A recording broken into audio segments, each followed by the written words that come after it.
Razer Siren Mini with Razer Siren Mini. Razer Siren Mini. And Razer Siren Mini. छोटा packet बड़ा धमाका, this is it, Razer Siren mini.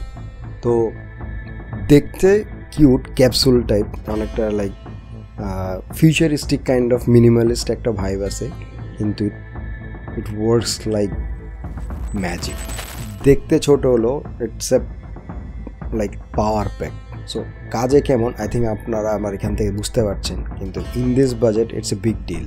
আপনি gamer হন, streamer হন, বা আপনি কোনো প্রফেশনাল কাজে ইউজ করতে চাচ্ছেন, আপনি একটা ভালো অডিও সোর্স খুঁজছেন যেটাতে আপনার আউটপুট ভালো আসে, মাইক্রোফোনের আউটপুট ভালো আসে, so this is Gaana B the answer. This little compact device is Gaana B your answer and within your budget. Like microphone যখন আমরা কিনতে যাই, মাইক্রোফোন ইটস লাইক মাইক্রোফোনের প্রাইসের কোনো শেষ নাই, মানে নর্মাল মোটামুটি লেভেলের আউটপুট দেয় এমন মাইক্রোফোনও 10-12 হাজারের কাছাকাছি চলে যায়। সো একটা ডিসেন্ট মাইক্রোফোন নিতে গেলেও অ্যাট দ্য ভেরি লিস্ট 7-8 হাজার টাকা লাগেই। তো ওই জায়গাতে এই বাজেটে 5,000 টাকার ভিতর এই মাইক্রোফোনটা it's a big deal, it's a huge deal. And man oh man, it has a lot of reasons to be out of the market. তো বর্তমানে আসলে মার্কেটে নাই এটা, so I will letter discuss on that. তো first talk about it.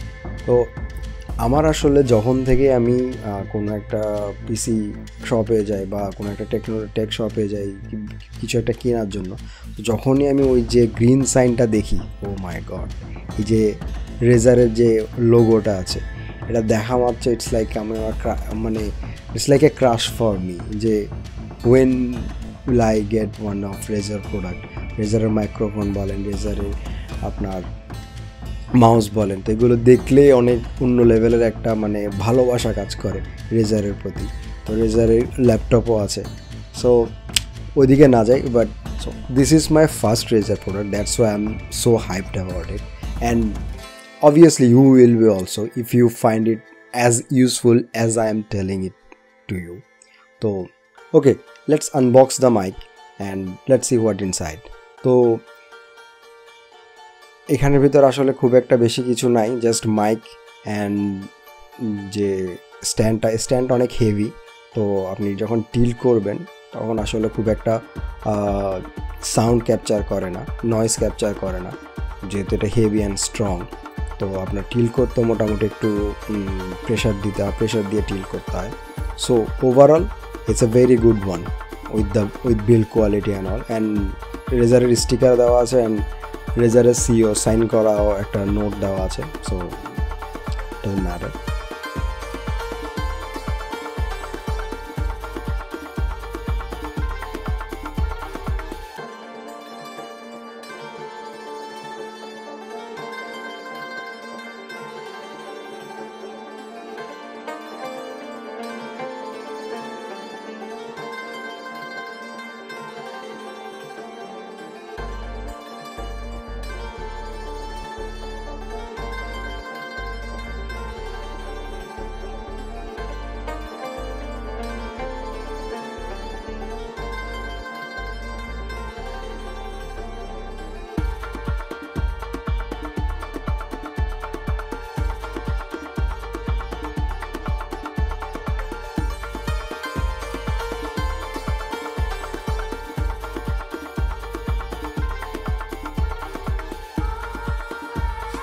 So এটার 3টা variant আছে, একটা ব্ল্যাক, একটা হোয়াইট, একটা হচ্ছে পিঙ্ক কালারের।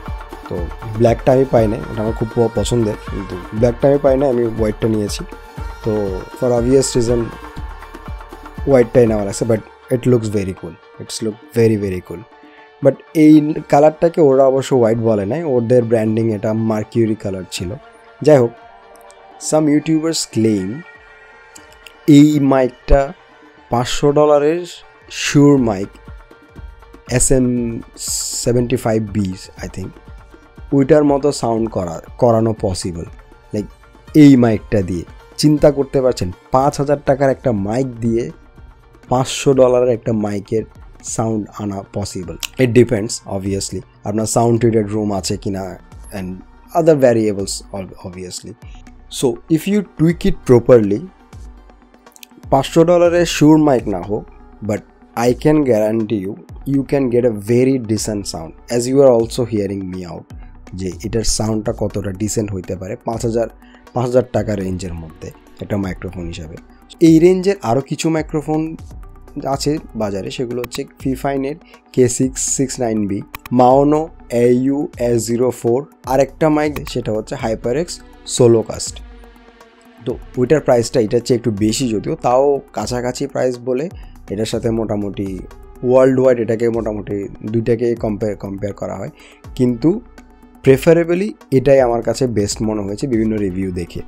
তো বাকি সবগুলো মাইকের থেকে কেন আমি এটা নিলাম, বাকি সবগুলো মাইকের থেকে কেন কোন জিনিসটা এটাকে আলাদা করে, সেটা হচ্ছে এটার পিক আপ প্যাটার্নটা। দেখছেন আমি এখন যখন কথা বলছি এটা এ পাশ থেকে আমি কথা বলছি, আমি যদি এখন এ পাশে এসে কথা বলি তখন সাউন্ডটা অনেক কম শোনাবে। দেখেন সাউন্ড অনেক কম, সাউন্ড অনেক বেশি শোনাবে। তো এখানের যে ব্লিঙ্কিং লাইটটা যেদিকে রয়েছে আমি ওইটাই হচ্ছে এটার পিক আপের জায়গাটা। সো সুপার কার্ডয়েড প্যাটার্ন থাকার কারণে, সুপার কার্ডয়েড পিক আপ প্যাটার্ন থাকার কারণে এটা অনেক টাইট। হ্যাঁ, তো এটা আপনার এ সাইড থেকেই নয়েজটা নেয়, এই সাইড থেকেই আপনার সাউন্ডটা নেয়, ওই পাশের নয়েজগুলো ওভাবে ক্যাপচার করে না। সো ব্যাকগ্রাউন্ড নয়েজ যাদের একটু বেশি থাকে, তো মোটামুটি ট্রিটেড রুমের মধ্যে ওই ব্যাকগ্রাউন্ড নয়েজটা অনেক কম আসে। তো এমন না যে ব্যাকগ্রাউন্ড নয়েজ একদমই আসে না, ধরেন আপনার সামনে কেউ একজন চিল্লাচ্ছে এবং ওই ব্যাকগ্রাউন্ড নয়েজটা আসবে না সেটা আপনি আশা করতে পারেন না। সো ব্যাকগ্রাউন্ড নয়েজ অত বেশি আসে না, যে যতটুকু ধরেন যে আপনি এই রেঞ্জের মাইকে যে পরিমাণ আসার কথা এর চেয়ে অনেক কম আসে। আর এই রেঞ্জে যতগুলো মাইকই অ্যাভেলেবেল সবগুলো মোটামুটি কার্ডয়েড প্যাটার্নের, সুপার কার্ডয়েড প্যাটার্নের এই রেঞ্জে একটা মাইকও অ্যাভেলেবেল নাই। সো ওইটার জন্য। আর এটার মধ্যে আরেকটা জিনিস যেটা হচ্ছে সবচেয়ে গুরুত্বপূর্ণ, সেটার মধ্যে এটার মধ্যে বিল্ট ইন শক মাউন্ট দেওয়া রয়েছে। ঠিক আছে, বিল্ট ইন শক মাউন্ট দেওয়ার কারণে এটা আপনার যদি আমি তো এখন বুম আর্মি ইউজ করছি, আপনি যদি এটা আপনার টেবলও ইউজ করেন ওই ক্ষেত্রে খুব একটা সমস্যা হওয়ার কথা না। So I think that's Y এটার মানে এই বাজেটে এত ভালো একটা সার্ভিস দিতে পারছে। আই থিঙ্ক দ্যাটস ওয়াই এইটা মার্কেট আউট হয়ে গেছে। আচ্ছা, আরও একটা প্রো হচ্ছে এই মাইকটার, জাস্ট প্লাগ অ্যান্ড প্লে। ইউএসবিটা কানেক্ট করবেন পিসিতে, ইউএসবি আপনি দেখতে পাচ্ছেন আমার পিসিতে ইউএসবিটা জাস্ট কানেক্ট করবেন অ্যান্ড রেকর্ডার যে কোনো রেকর্ডিং অ্যাপস দিয়ে রেকর্ড করবেন। তো এক্ষেত্রে আমি বলবো হচ্ছে যে কোনো একটা OBS স্টুডিও বা অডাসিটি যে অ্যাপসটা দিয়ে আপনি রেকর্ডিং করবেন ওটাতে সামান্য একটু টুইক করে নিলে বা একটু নয়েজ প্রোফাইলিং করে নিলে আপনি লাইক প্রো লেভেলের একটা আপনি সাউন্ড পাবেন। তো একটু টুইকিং অবশ্যই লাগবে, হ্যাঁ, যদি আপনি প্রো লেভেলের সাউন্ড চান। মানে রতে অত প্রো লেভেলের সাউন্ড আপনাকে কোনোটাই দিবে না।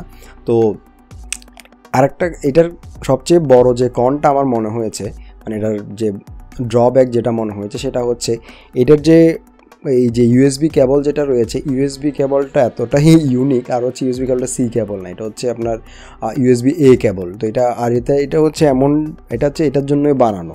তো আপনি অন্য কোনো কেবল দিয়ে চাইলে এটা ইউজ করতে পারবেন না। সো আপনার যদি একবার কেবলটা নষ্ট হয়ে যায়, সো আপনার মাইক গন, আপনার মাইকের আর কোনো ইউজফুলনেস থাকবে না। So that's a very bad thing I would সে।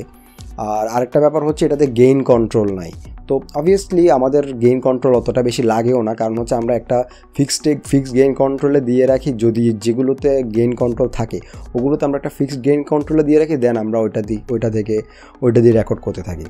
তো এখন যেহেতু গেইন কন্ট্রোল নাই, তাহলে আপনার করতে হবে কি, আপনার অ্যাপসের টুইকিংগুলো করতে হবে। আপনার পিসিতে মাইক্রোফোনের লেভেলটা কমাই তারপর রেকর্ডটা করতে হবে, যেহেতু যত গেইন বাড়াবেন আপনার ব্যাকগ্রাউন্ড নয়েজও তত বেশি আসবে। তো গেইন কমাই রেকর্ড করাটাই আমার পক্ষে preferable. Let's check the pop sound, কীভাবে সাউন্ড করে সেটা। তো পাখি পাকা পেঁপে খায়, পাখি পাকা পেঁপে খায়। সো এটা আমরা অবশ্য স্কুলে থাকতে অনেক বেশি ইউজ করতাম, যে কে কত স্পিডে বলতে পাখি পাকা পেঁপে খায়, পাখি পাকা পেঁপে খায়, পাখি পাকা পেঁপে খায়।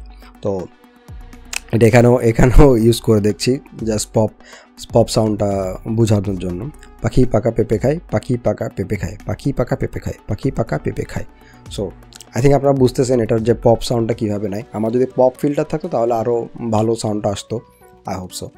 তো দ্যাটস অল অ্যাবাউট ইট। আপনি গেমার হন, আপনি স্ট্রিমার হন, বা আপনার প্রফেশনাল কোনো কাজে, ধরেন যে আবৃত্তি করার কাজে বা গানের কাজে গানের ক্ষেত্রে আই থিঙ্ক অতটা সুইটেবল না, কারণ হচ্ছে গান রেকর্ড করার ক্ষেত্রে নর্মালি যদি আপনি স্টার্ট করতেছেন ভোকালে, তখন আই থিঙ্ক স্টার্টারদের জন্য, বিগিনারদের জন্য it's okay, but I don't think যে প্রফেশনাল লেভেলে এটাও ওই লেভেলের কোনো একটা সার্ভিস দিবে। অবশ্যই 5,000 টাকার একটা মাইক আপনি কতই আশা করতে পারেন। কিন্তু যারা বিগিনার রয়েছে, যারা গেমার বা স্ট্রিমার রয়েছে, যারা আমার মতো যে বিগিনার ইউটিউবার রয়েছে, যে স্টার্ট করতেছে জার্নি, আই থিঙ্ক তাদের জন্য এটা best choice. So it's bang for the buck, you can say. So that's all about this little bomb. See you again in the next one. Tada.